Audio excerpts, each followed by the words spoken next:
Bonjour et bienvenue à votre émission Beautesse Info. Beautesse Info, Kakandenge Zalaka, et il a toujours pour la Disabino le meilleur. Les Beautesse Info et Memeli Bino, Ndenge population et Yambaki, calendrier électoral. Bolanda Ndenge population a pesi avinae par rapport na yango. Baza mingite mais oyo tozwaki yango wana nde bolanda kotalaka kaka kinwa azana ya koloba mais abangaka. Pour surtout au état politique. Ah.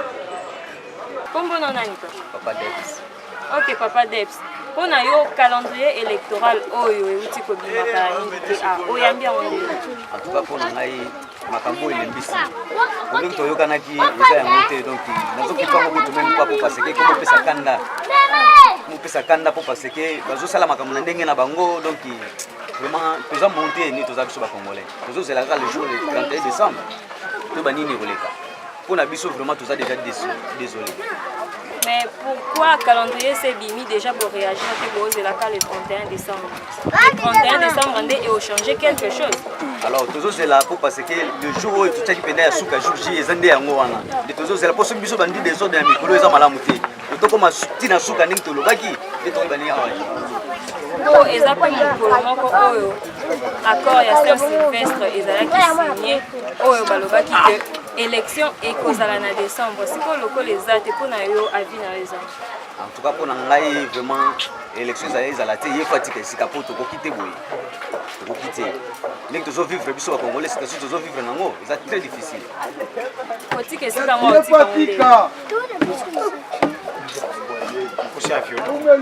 ça violé déjà. Ça violé déjà, il faut un gars violé on a bon. Supposons qu'on continue dans ndenge ça violé. Mais au moment que Niki allait au Ayaki, la Outaki États-Unis, à l'Obaki, paye en monde na moni ba appliquer que l'élection commis en décembre 2018. Bon, quand il est sous chance si 2018 à ça. Après c'est comme sous 2018, 2019, 19 20, quand on est voilà. Tout que ndewa. Pona nani? Pona nani? Pour la présidente. Ça bon côté. Pour la présidente c'est ni nanga. Pour na yo, le bano suka ezani selon en tant que peuple congolais. Pour ngai le banga suka ezali ki ye atika kakesika na malembe nenga zoki pouvoir na malembe donc atika pe esika na malembe pour to continuer à vivre bien. On doit souffrir. Atika ndesika atika sika. Merci. Merci papa. Boyoki bino moko ndenge papa lobi atike sika. Donc mande sili tikela pe basala komboka ekende liboso. Bon, le calendrier est publié et la date est prévue pour décembre 2018. Que pensez-vous? Le calendrier est publié pour le mois de décembre 2018. Bon, maintenant, ce calendrier électoral est-il publié pour la députation, pour la présidence? Mais je ne sais pas. Vous pouvez me dire. Mais papa, l'élection ezali élection nyonso bozwa ki pe ba carte d'électeur, c'est pour voter pour l'élection présidentielle tout comme pour la députation, la législative. Écoutez ma chère fille, je vous dis que moi j'ai ma carte d'électeur, nous ne voulons pas de jeu ici. Nous sommes en train de souffrir, trop c'est trop, trop c'est trop, trop c'est trop. Nous ne voulons pas ça, nous voulons qu'il y ait les social. Que le social puisse s'implanter. S'il n'y a pas de social, vous avez avancé là-bas. Moi, je ne suis pas d'accord avec ça. Ok, merci papa. Bino moko bolandi avis à peuple. Peuple ye moko alobi hein, no comment.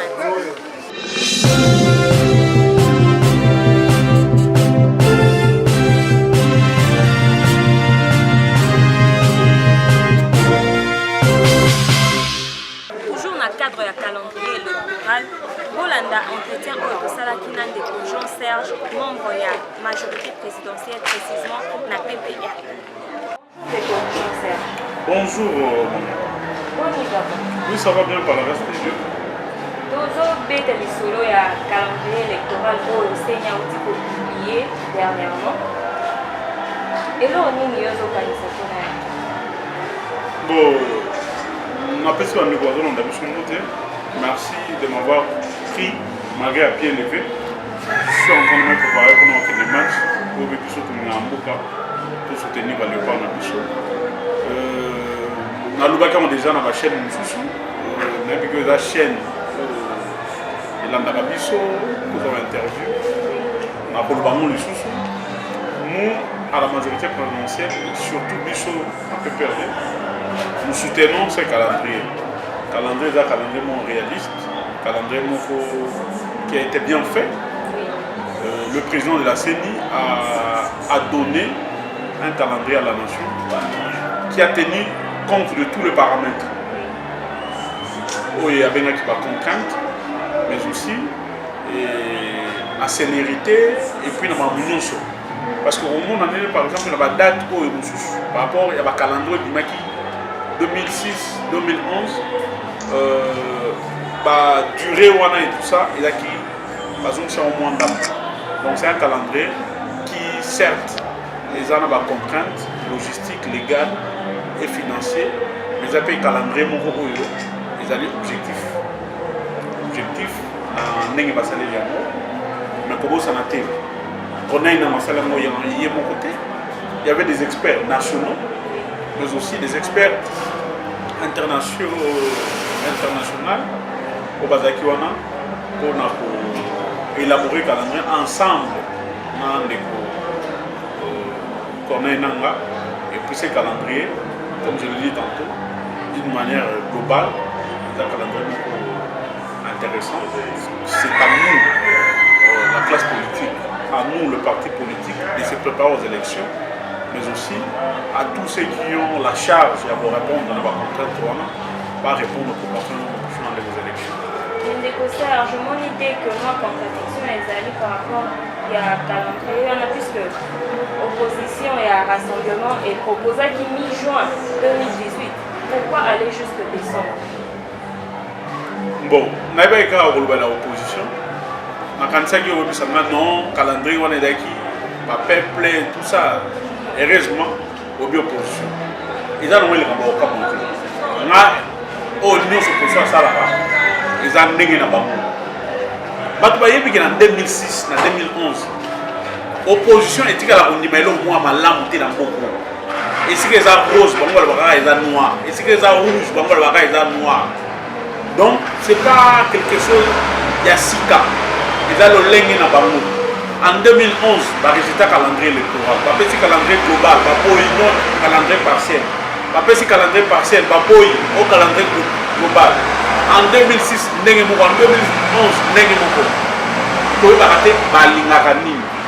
l'opposition est spécialiste et régime.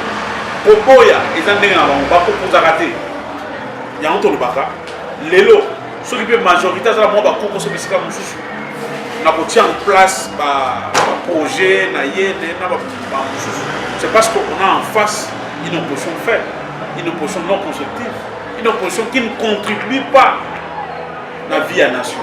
Par spécialité de la rejet, la critique, la conflit. Mais les gens, Serge, comment on a beau les années d'opposition à l'Uni peuple par rapport à Bino Bato à pouvoir, puisque l'opposition a une élection en 2017 et ça limité. Or, il y a un monde où le peuple a l'ingaki. Le peuple a causé l'élection en 2017, mais ça limite. Peuple on a peuple on a ngai, peuple on a yo, peuple on a ils ont des bois on a des choses. On dit on peut le opposition commence en mi-juin 2018. On va te parler par bazar va nzete zanga misisa. So on peut payer équipe, so on peut payer équipe. Opposition pour la banque qui Kabila c'est fini le 31 décembre 2017. Et s'il il n'aura même pas une minute. Il va respirer en tant que chef de l'État le 1er janvier. Donc, on va pour moi faire la publicité. Mais un mois américain noyé, Niki Alei, aïe, non, vous rêvez. Vous êtes des irresponsables. Et vous avez notre transition sans Kabila. C'est absurde que Bino Batata Mikolo Bonama Mikolo Bobolo Mamouana. Pour aucune transition sans Kabila, comment? Donc c'est pas responsable. Et puis, vu les contraintes à Moussous, Niki allait à l'objet calendrier 2018, 2019. Elle est partie. D'ailleurs, c'était une douce froide pour nous. Donc, on va sauver l'imam à l'île où tu n'as pas ta congélateur. Et bien, en 2018. Pour la maman, c'est fini. Kabila n'a plus la confiance de la communauté internationale, des États-Unis.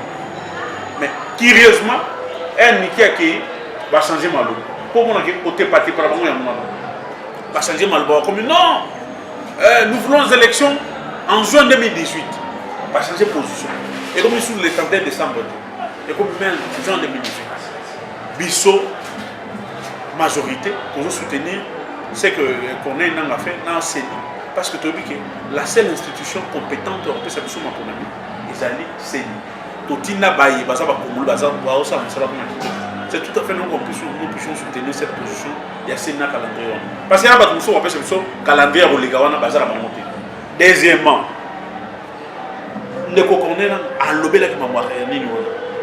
Parce que il y a Peugeot 504 sur 506.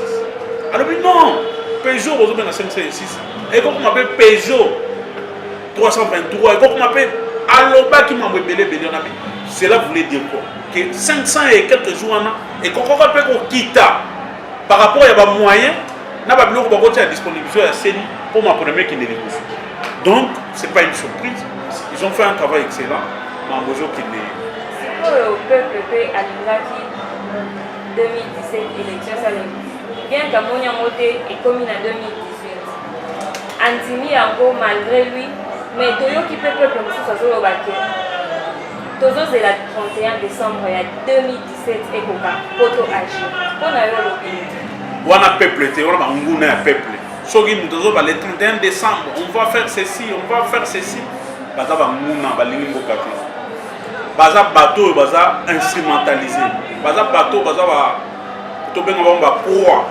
Il y a occidentaux, il y a impérialiste.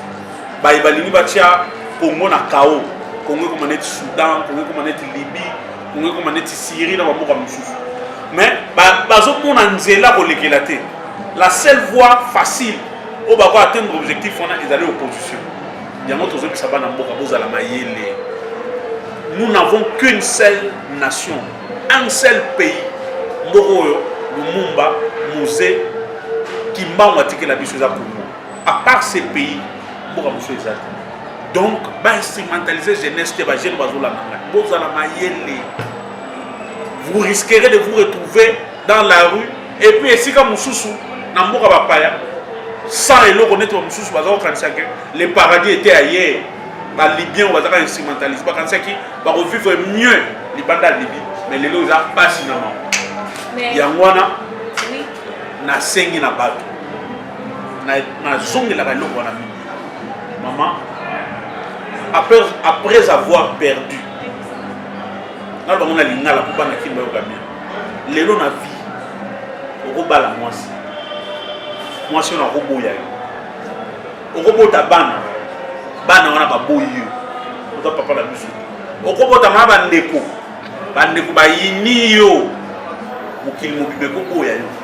Otika kana eloko mo. Eloko no otika la moni mboka.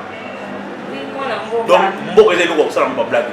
Moi na mboka patriote, yo en tant que membre de la majorité présidentielle, précisément PPRD.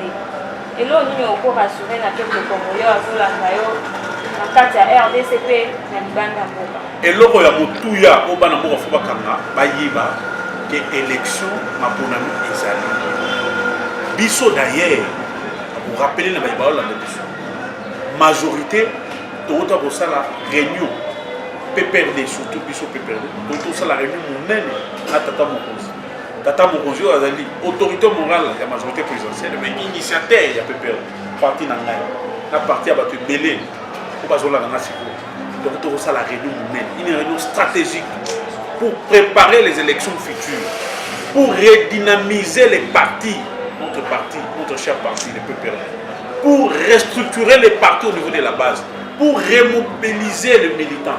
babongama ke mapona mezali oyo ya motu ya fo bakangaki mapona mezali 2018 élection kosalema bato base préparer bazwa temps ya kopréparer makambo na bango parce que Corneille Nanga lors de la publication calendrier il était clair alobi na badate ya badépôt il n'y aura plus de report.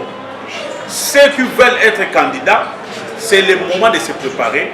C'est le moment de se préparer. Pas préparer le dossier dans maman. Parce que le moment venu, on peut savoir, le train ne rentrera plus. Le four ne se rentrera plus. Le train peut continuer.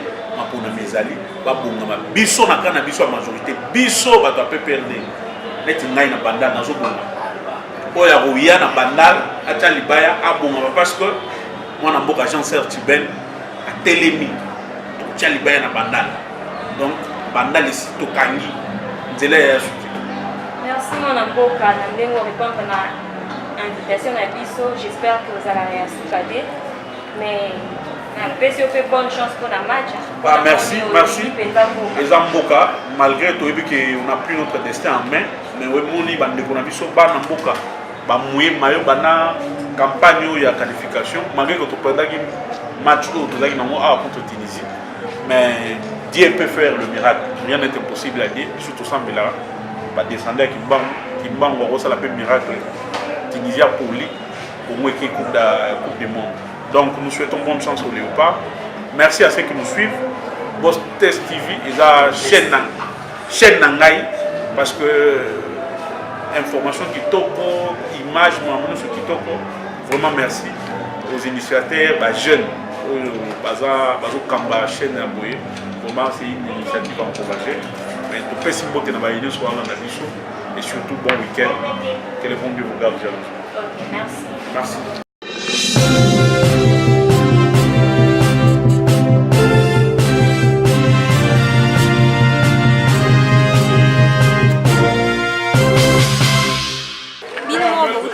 Ndenge mwana mboka Jean Serge auti koloba par rapport à calendrier électoral.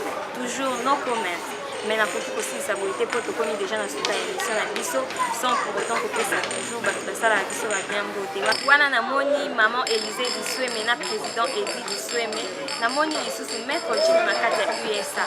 Ado pan notre manager na okobo sana yote bambote na oyango wana o eza zik avec Beauté Info nouvelle version. Tout le monde a nimbalasi.